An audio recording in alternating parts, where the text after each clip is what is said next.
What is a completed thesis? What are the components of a thesis that is done and that is complete? Well, here they are. Intro, literature review, methodology, findings, discussion, and conclusion. It's pretty clear, right? It's pretty straightforward. Oh, so I got to write a paper? What's the paper? How's the paper set up? Oh, here it is.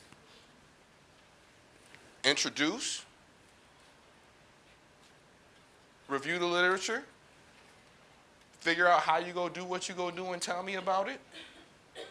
Tell me what you found out, and then put it all together and talk about it. Now, that's not rocket science.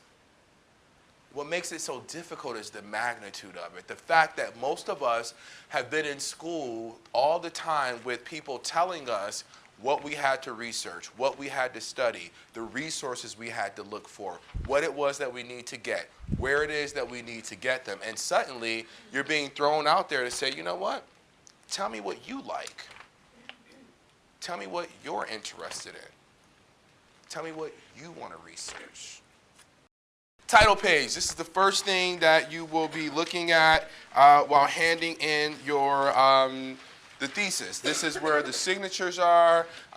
This is all those pieces. This right here, your green sheet that you have, this is a description of what the library is looking for your title page, the very specific needs that they have for you to turn in your title page. This comes directly from the library, and I want you guys to understand that this is very specific.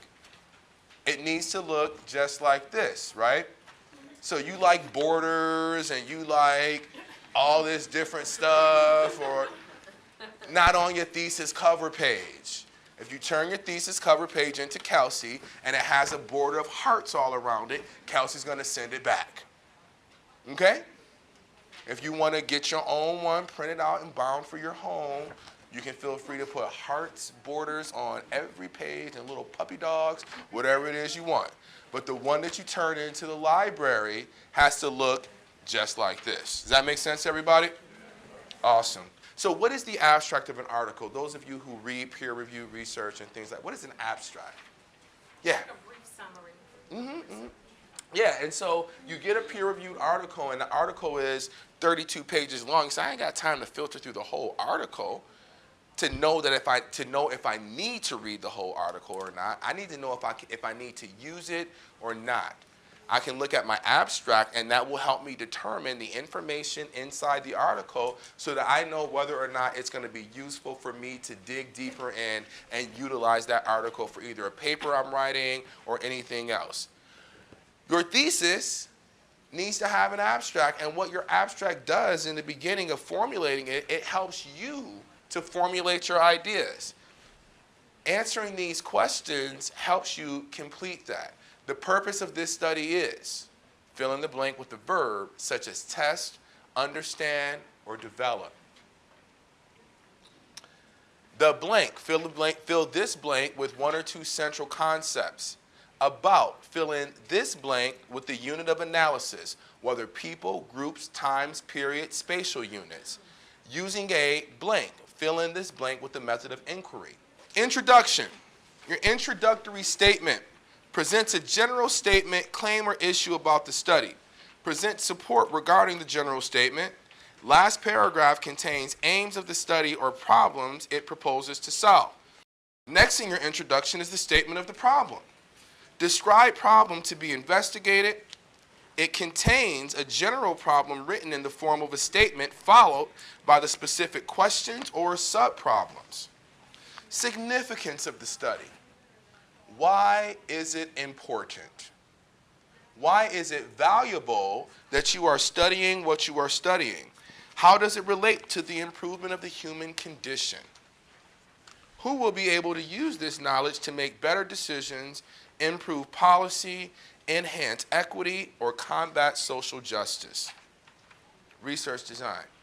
Participants, instruments, and procedures briefly described, because the rest of that will go in your methodology section. Getting over this hurdle right here is one of the major pieces for people, is to be able to begin and develop this part out.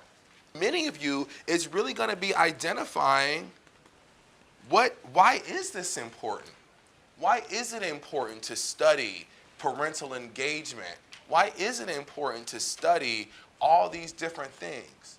Who will be able to benefit from this research that I'm doing? I don't know, but that's what you have to figure out as you go through it.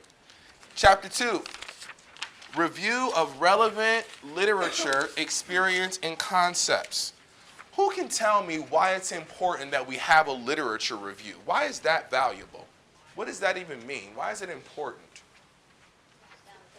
To have valid sources about what?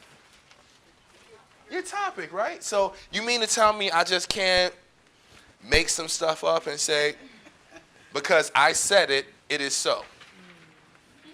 No.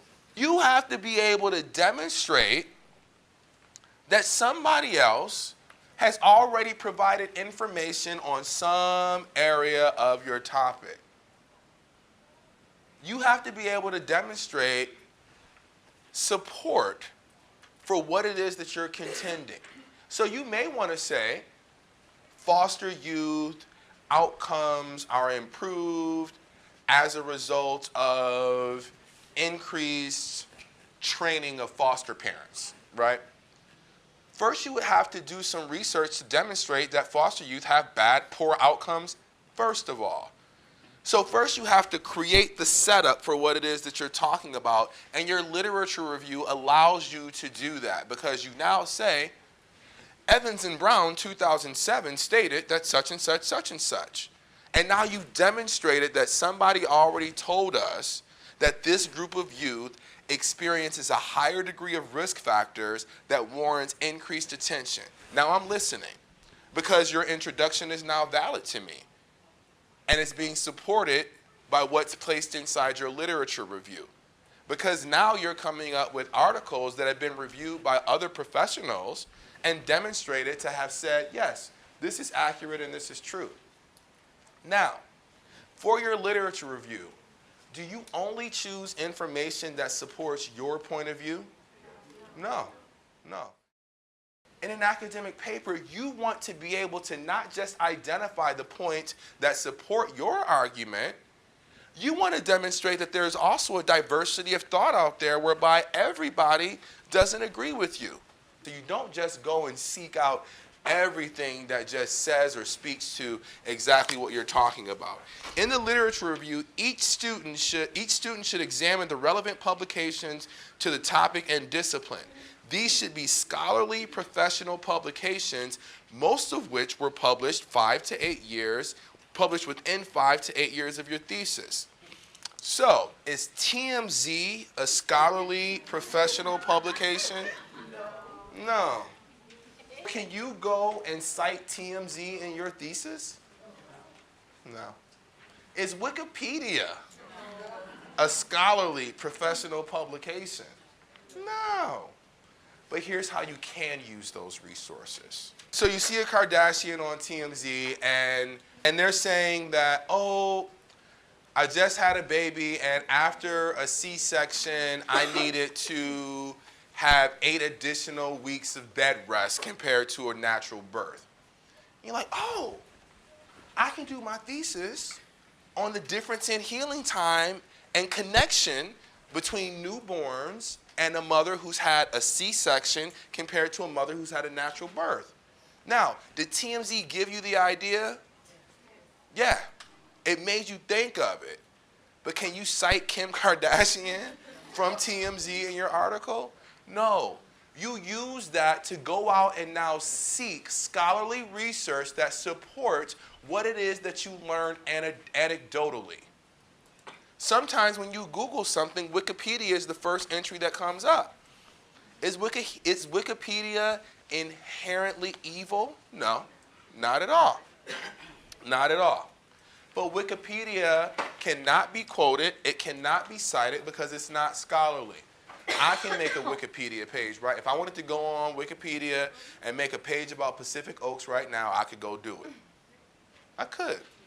Because Wikipedia is created by people who are just like you and I. But what you can do is you can hit that Wikipedia tab and you can learn things about a global concept and then go to peer-reviewed literature to learn more about it and find out more information about it. Does that make sense to everybody? There's lots of ways that you can come up with ideas. You may get your idea from your thesis, from your uncle at Thanksgiving who happens to drink too much all the time. You can't cite Uncle Charlie though. Literature review is your effort at demonstrating the body of knowledge that already exists out there to support the work that you're doing. Sometimes those will be sometimes they will be primary sources like autobiographies, interviews. Sometimes they will be articles and other resources that you find. What you'll see here is the purpose of the literature review is to find out what information already exists in your field of research. What have they already studied about intimate partner violence amongst gay males in relationships? What do they already know about that? Identify gaps in the literature. And it's interesting because that example actually brings about something really important here. There were huge gaps in the literature on domestic violence about our LGBTQ community members, right? It was just kind of like they decided that when you see two gay people fighting, those are just two dudes fighting or two women fighting. And they found that they weren't doing, and that's where the whole new name switch from domestic violence to intimate partner violence came to play, to create a more inclusive model for people who weren't necessarily in a heterosexual relationship. And what happened was people began to notice, oh, nobody's researching this, nobody's talking about this because nobody thought anything of it. They forgot that even though these two people are of the same gender, there's a power dynamic intrinsic to a relationship that is very different than just two men fighting each other or two women fighting each other. So that's what makes it intimate partner violence. And then suddenly, the gaps in the research were filled because people started studying it and determining that's what needed to happen. Find other people working in your field. When you read an article, what's at the end of every single article? The what? The references. Now, if you're reading this article and they got a list of all the stuff they used to write that article, don't you think it might be beneficial to go through and look through some of the references they used to write their article so that you can get some additional information by finding out what other people in the field are doing? Identify major seminal works. Those are works that kind of created what it is that we're talking about. So if you are looking at doing things on development, you want to talk about development and development of children or adults, you might want to talk a little bit about Erickson. He wrote seminal works on development. If you want to talk about, and that would be one of the only times it was okay to cite a work that was from like 1942, right? Other than that, you want your research to be current. Identify main methodologies and research techniques, identify main ideas, conclusions, and theories, and establish similarities and differences. Provide a context for your own research. Show relationships between previous studies or theories. These are things you want to attend to as you're developing your literature review.